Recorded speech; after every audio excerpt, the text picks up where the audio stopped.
Ambacho naomba serikali, especially mabalozi, rais, waziri mkuu, waziri wa mambo ya nchi za nje, hebu wapambane huo msiba wa marehemu uweze kufika hapa Tanzania, watu wajiridhishe amezikwa na watoto wake wamuone. Baada ya hapo haki zake stahiki ziweze kupatikana. Naumia sana kwa sababu mwanangu tulikuwa naye karibu. Wakati anaondoka aliniaga, alinipigia simu akaniaga, mimi mama naondoka, napanda ndege naenda. Kwa sababu nilipopata msiba nimeumia sana sana, nimeumia mno.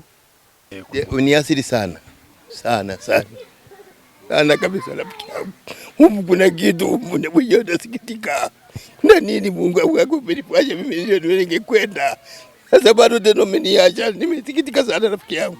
Sana sana mpaka leo hii. Kuna kujiona kuna kidogo. Nalinda moyo. Asante kwa hayo. Naomba serikali ifanye bidii waniletee mwanangu ili nimzage kwa mara ya mwisho.